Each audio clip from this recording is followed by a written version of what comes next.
Traffic hinit po tayo mga kapuso sa EDSA Quezon Avenue. Makikita ho natin, tingnan natin sa ating mga TV screen. Ang pakikita ho natin ay yung kaliwa, papuntang Quiapo, makapal. At yun naman ho kanan ay ang papuntang Quezon Memorial Circle. Sa mga oras nito, yung papuntang Quezon Memorial Circle, wala akong problema. Pero ang papuntang Quiapo, lalo na ho yung nasa ibabaw, yan po yung mga kakaliwa dito sa EDSA, medyo makapal. Yung papunta nasa ilalim naman ay tuloy-tuloy. Pero ngayon po ay Quiapo Day, kaya asahan na rin ho ang traffic dyan sa may bahagi niyan ng papuntang Quiapo. Tingnan natin sa EDSA Rojas Boulevard. Kaliwa, papuntang Parañaque, kanan, papuntang Maynila. At gaya ng inyo nakikita sa inyong mga TV, ay wala pa makapal na bilang ng mga sasakyan dahil maaga pa. At wala pa rin tayo nakikitang mga build-up hanggang sa mga oras na ito. Kaya maginhawa pa, maalwan pa ang pagbibiyay sa mga oras na ito. Silipin natin ang EDSA Kamuning.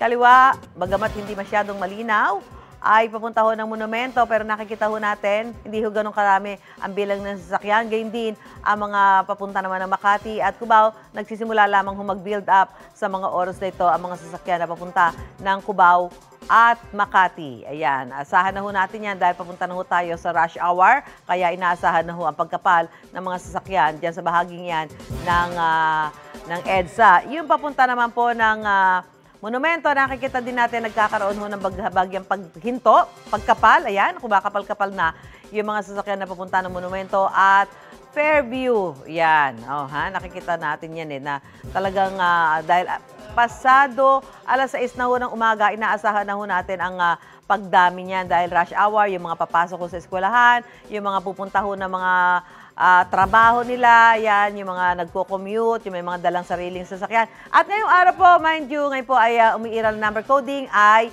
9@0. Tandaan ho yan. 9@0 ang number coding natin sa araw na ito.